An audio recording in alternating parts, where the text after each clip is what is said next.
everyone? Can everyone hear me okay? All right, I'm going to try not to be too shrill. Quick show of hands before I get started. How many of you are on the technology side of things, like the development and testing and ServiceNow administration?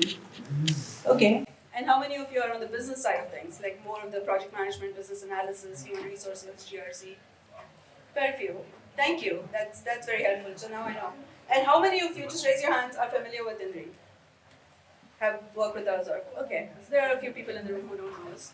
So good, this is great. Thanks so much for being here today. I'm very excited and very proud to share our journey with you guys. So a little bit about us, just as a context for the rest of the presentation. We actually started in 2011 as a management advisory firm.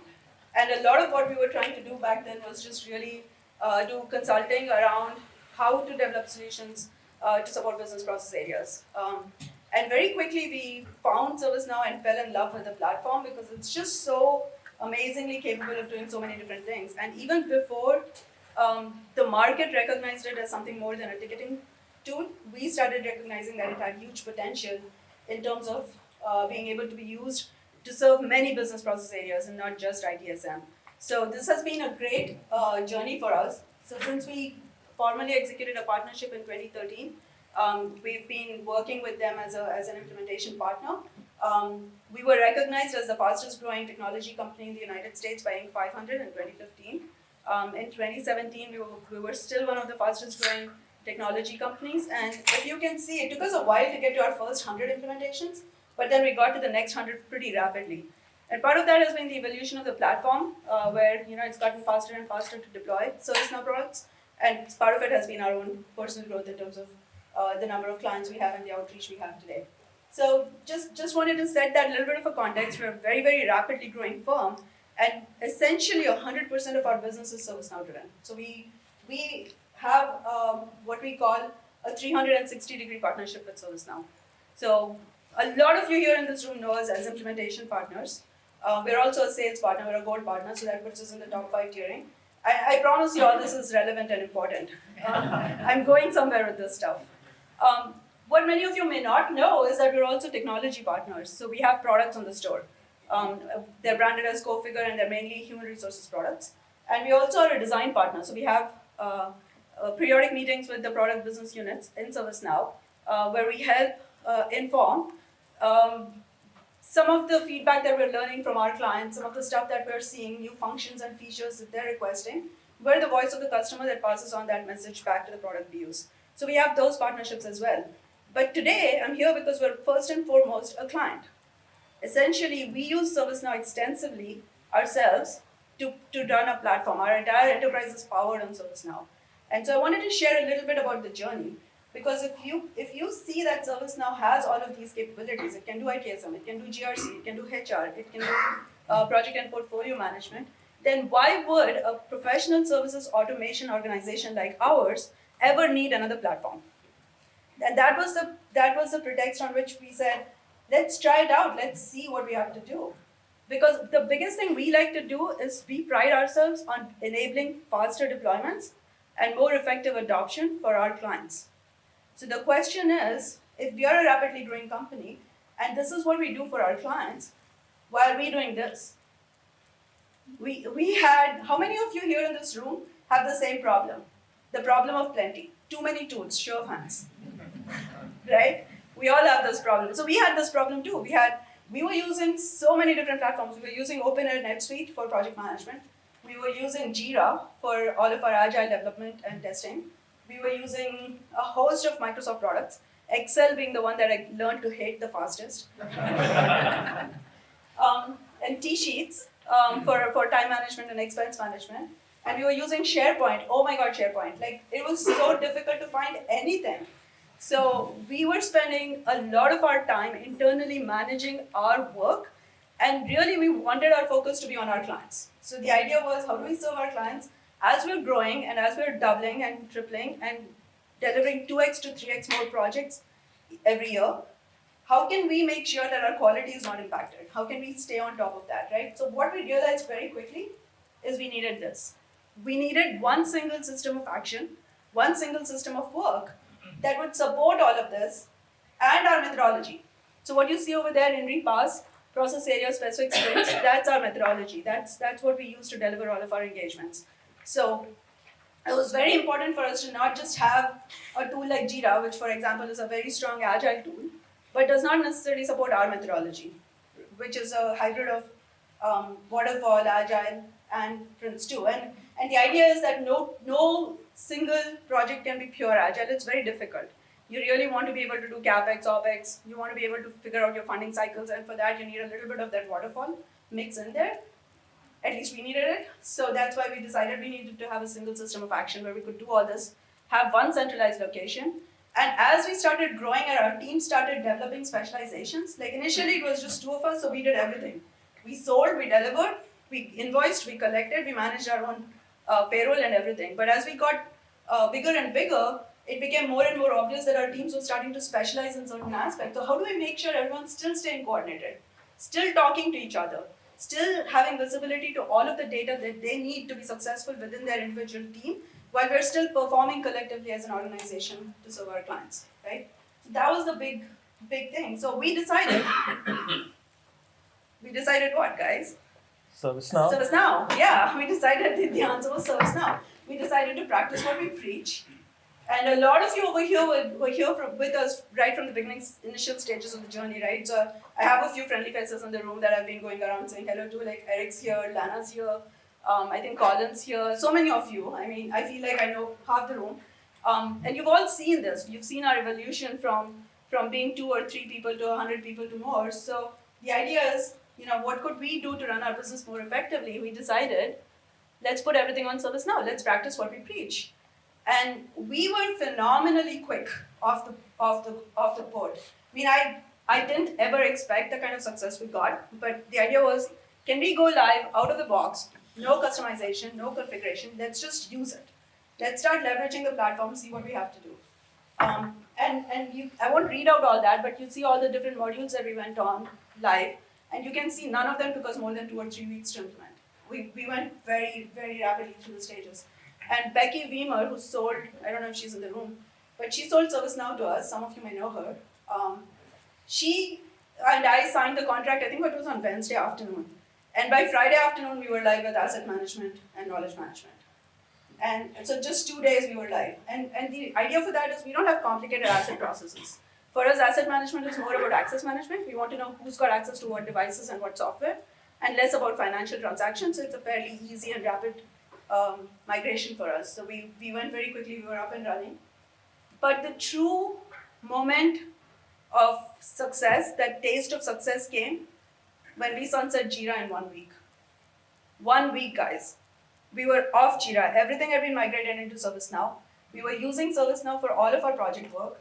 And then within 1 month, we sunset OpenAir, we sunset T-Sheets. So we were no longer paying licenses for those products. And most importantly, we sunset those bulky, big, huge Excel, macro-driven, crazy, takes 10 minutes just to open up kind of sheets. Gone. Completely gone. I loved it. It was awesome. And that was our big journey. And so I want to talk to you a little bit about the modules we're using and how we're using them, right? So customer service management, one of the modules we use quite a bit. A lot of people think of it as a contact center technology, right? Like, if somebody calls me, I want to have a system that enables them to figure out a single source of truth for my customer, and this is how I manage customer escalations or incidents. But we have a very different use case. We think of customer service really as a end-to-end business process, something that everyone on the organization is engaged in. So everybody in our organization has access to our customer contracts, our financial data, our information about our clients. So anybody can go in and look up what we've been doing for that client up to date. So the last 7 to 8 years, at any given point of time, we can log into our ServiceNow instance and check out what's been going on with that client, which has been awesome because we've had 50% growth, average growth year on year over the last 5 years. And for us, the biggest thing is that we've done that growth not by adding people, which for a professional services organization is pretty unique. We've done that by becoming much more efficient. So our people growth, our team has grown maybe 20%, while our actual revenue growth has been around 50%. And a lot of that is because everybody has access to the same information and data. our learning management. So as a people-driven organization, how many of you here care about the people in your teams?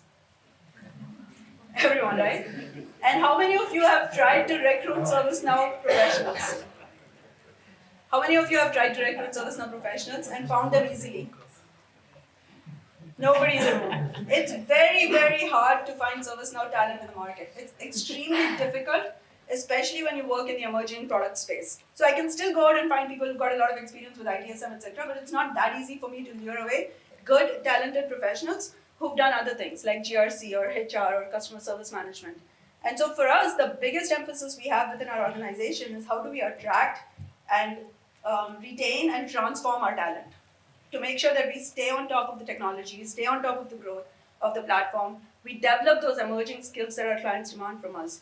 And so we use our own co-figure products internally to manage our learning, our certifications with ServiceNow.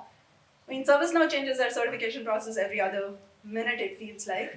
And so our teams need to be continuously on top of that. And we have goals for ourselves. We want 100% of our team to be compliant with our certification goals.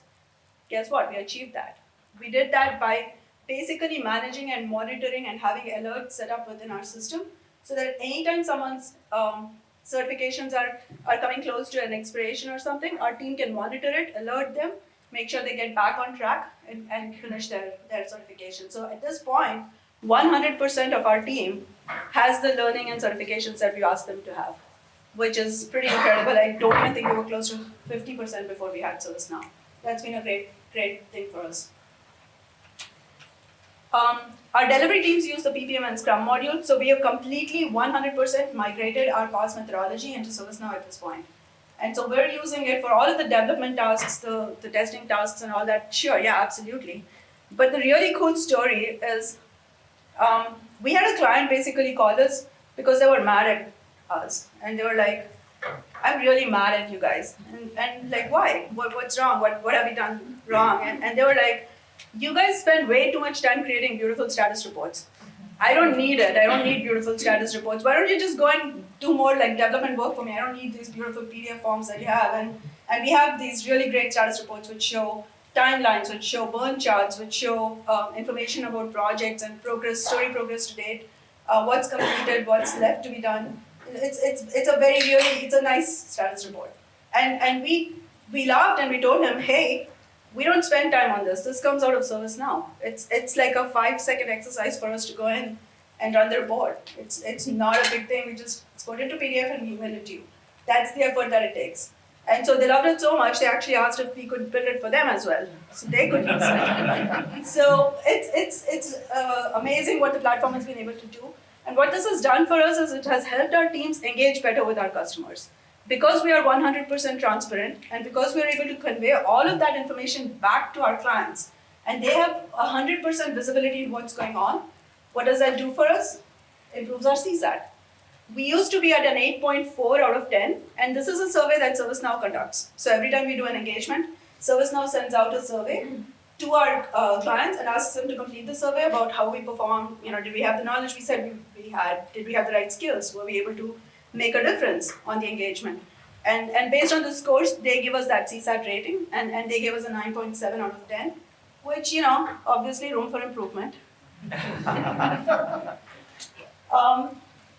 We also have something very unique within our organization, which is called a delivery assurance program. I know a lot of you have something similar in terms of a PMO, a project management office. But how many of you really like your PMOs? It's okay, you don't have to answer that. But what we do is we actually use our program management office or our delivery assurance office as a governance body. So they go in and they check every project to make sure we're complying against our methodology and that we're delivering everything that we stated in our statement of work that we would deliver for our clients. So they go in and they do that compliance review. But most importantly, they do resource management. So for us, and how many of you have resource constraints? Right? Everyone. We have it too. And we're trying to do more with less. So we're trying to do 3x, 4x the number of projects with fewer and fewer people every year. So the most important thing for us is we have to make sure that our team is always engaged. So if our team is sitting idle because our client has not made their instances available, what that means is that we don't charge the client for that time. We're just sitting idle, we're not providing value. But that's a revenue hit for us. So we need to make sure that our team is utilized and always working on something billable so that we can continue to manage our revenue and our growth. And this allows us to do that because we have constant access to everyone's skills, everyone's certifications, everyone's allocations. Because all our projects and stories and everything is being tracked in ServiceNow, our governance team can very easily go in and review who's available, who's not. Now, could we be doing better with our allocations process? Absolutely. But it's helping us get better and better in terms of being able to utilize the people we have smarter and smarter. And most importantly, financial forecasting, right? This is something that a lot of our clients work with as well, right? As you're working through an engagement or a project, you want to know how much work's been completed, how much more is left to do, how much budget do you have left, and if there are delays, you want to understand the impact of that delay on the budget. And all of that analysis and forecasting used to take us a lot of time. So every time we had to do financial forecasting for a month, a quarter, or a year, we'd take anywhere up to 5 or 6 or 7 days to develop that because guess what? Everything was on Excel spreadsheets. So you had to go ask all the project managers, give me your sheet, give me your sheet, give me your sheet, consolidate everything. And we wrote so many VB scripts to consolidate all that information and create like a master report. So now we've done away with all of that. Everything's online and it's real time. So in fact, I say 99.2% efficiency gain, which is almost funny because we went from 6 days to 0. Like it's real time. So I don't know how to quantify that, but my team came up with that number and I was like, okay, that works. The biggest thing for us is we're always being asked to do SOC 2 or some kind of third-party vendor assessment. And I don't know, how many of you use vendors? Everyone, right? Everyone uses vendors. So anytime you use a vendor, you're supposed to get an information security assessment from them.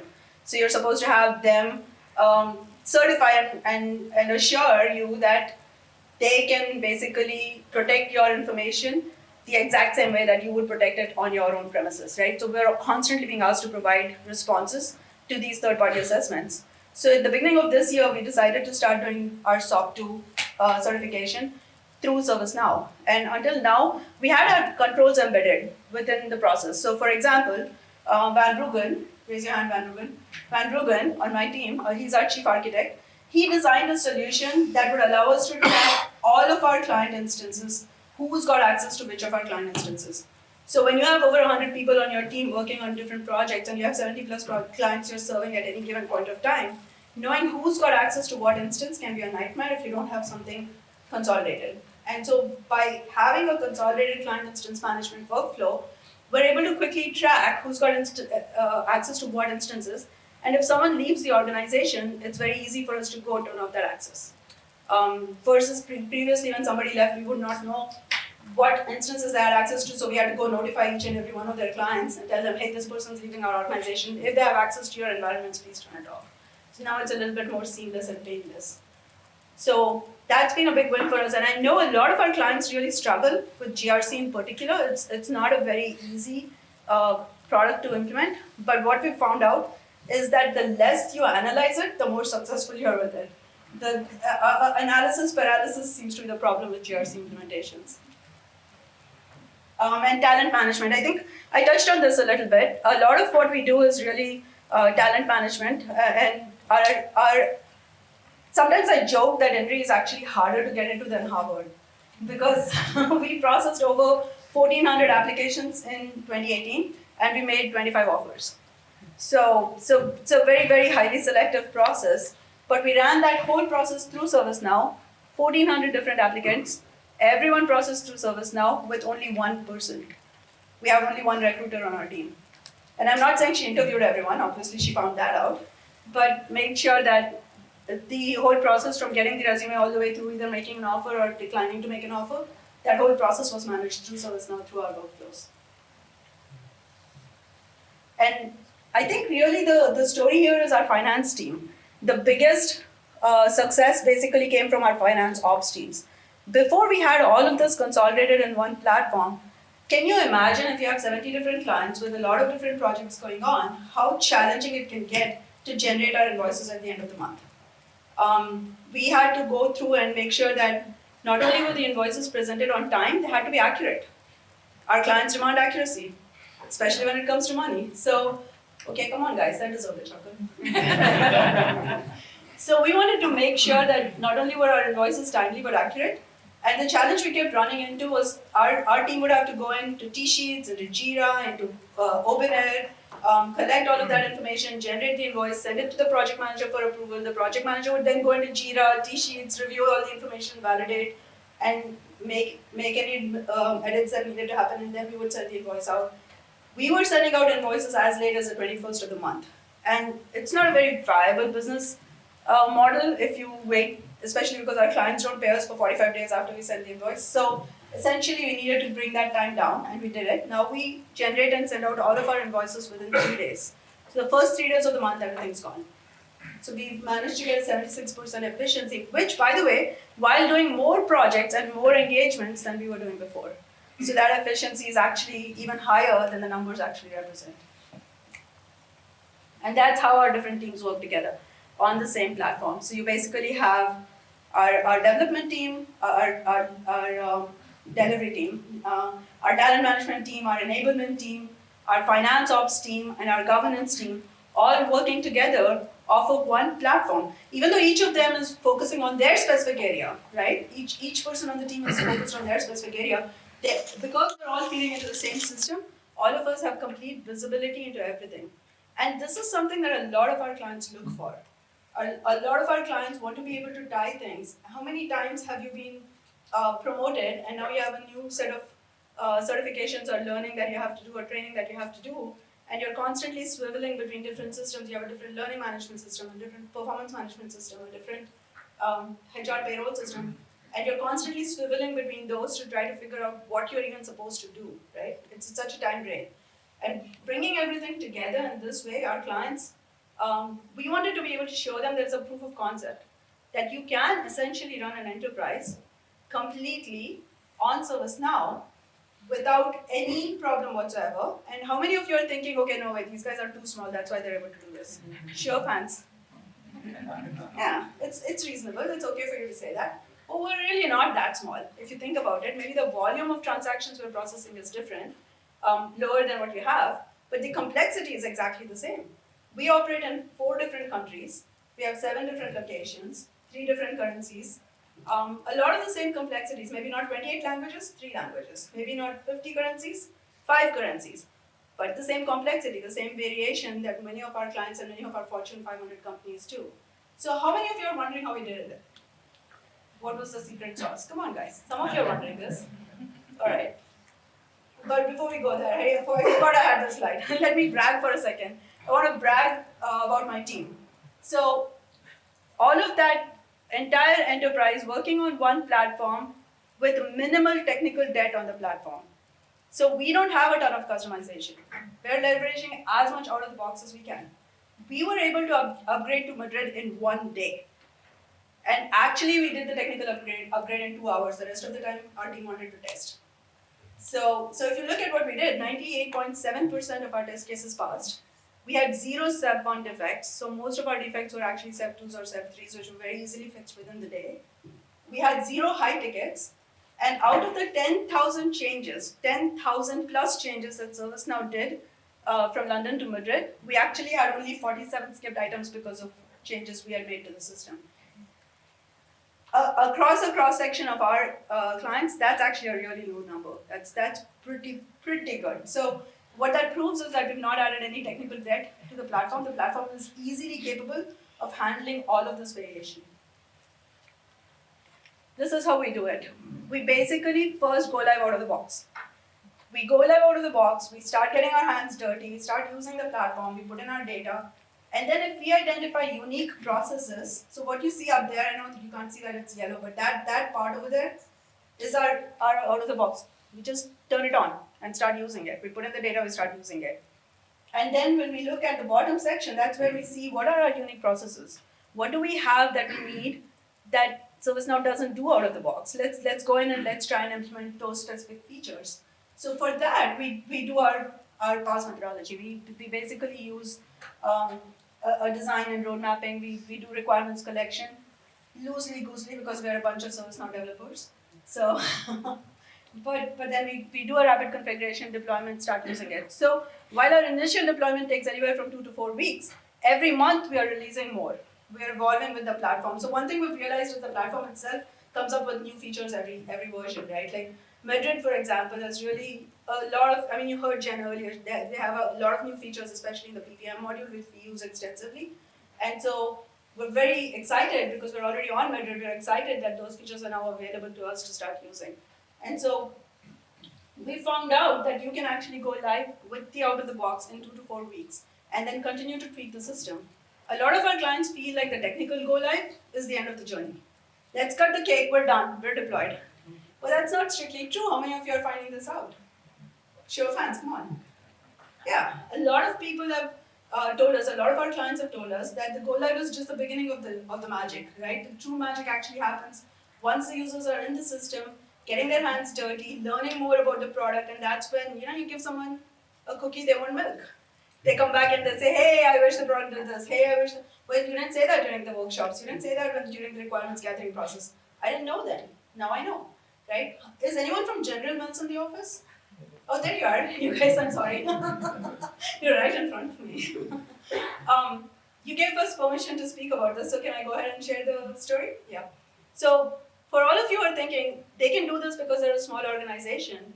I mean, it doesn't get bigger than General Mills, right? I mean, maybe it does, but I don't know that many more clients are bigger than you guys. And when we first started our engagement with them, they basically had a whole requirements around a whole set of requirements around knowledge bases. And it was one of the most complicated, most complex HR implementations. They had to support 28 different languages, God knows how many countries, and at that time they were thinking about doing over 160 different knowledge bases to support that. So we said, your content management team can start writing the content and migrating it to ServiceNow. Why don't we just turn it on for you? So by the end of the deployment, you guys will have as much of the content as you need migrated over. So they were okay with that. They gave us permission to do that very graciously, thank you. So we turned it on in 2 weeks. They were ready to start using it. Their users got in, started using it. Guess what? They realized they didn't need 160 knowledge bases, they needed 32. But there was no way for them to know that unless they had started using the platform. So that was a great gain for us in terms of explaining to them how easy it is to just turn on the platform, start using it, identify the unique requirements that you may have that the platform doesn't support, and only build for those things. Don't hold up your investment in the platform until you're 100% of the way there. And that's great. So ServiceNow is actually helping us take all of our passion for our clients and turn it into driving client outcomes. And so some of the happy people over here are basically because we are not spending all our time dealing with our internal chaos, navigating our internal system, looking for resources, trying to figure out where our documentation is, trying to figure out who's, what, where. No, that part's taken out of the question because now we can completely and 100% focus on our clients. And that's been a great win for us. And that's why I'm so excited to share my story with you guys today. Thanks so much. You were lovely. Any questions? Yeah, I have a question. Yeah. When you talk about the gains that you found with your finance team and being able to have that, project complete information, how did you transfer that to your ERP system? Is there an integration that you do? So we don't have an ERP system, which is awesome, right? We run completely on ServiceNow. We have, in fact, our entire company runs on only 4 different products. We have Microsoft Office, because darn it, no one can get rid of it. We have ServiceNow. We have QuickBooks for our financial system. So we just have an integration into QuickBooks, but that's currently not a real integration. It's really more manual in terms of taking the invoice and putting it into QuickBooks. And we really do it more for our auditors and our tax system than for actual financial reasons. And then we have, what's our fourth one? HubSpot. HubSpot for our marketing. So HubSpot is basically integrated with our website. It keeps track of who's on our website looking for information, especially if you downloaded one of our 70 plus success stories. I have to make that plug. If you go on our website www.inry.com, well, it's powered by HubSpot behind the scenes. So those are the only 4 products we have, and that's why. Actually, one of the reasons why we chose ServiceNow was because we didn't want to have a bunch of different platforms, a bunch of different integrations. And Brian, I loved your presentation. Where are you, Brian? He's left. Oh, there you are, Brian. I loved your presentation because you're absolutely right. Every time you have to build an integration, and it's a slightly nuanced one-time integration that you have to build. And if you can't reuse it, it's so much technical debt on the system. And so one of the things we've done is do away with all of that, run everything on ServiceNow, and only use other products where ServiceNow doesn't support. Like ServiceNow can't run my website, so I have to have a product for that. Great question, thank you. But to your point, actually, I should say, if you did want to build an integration, Ryan should be fairly easy, right?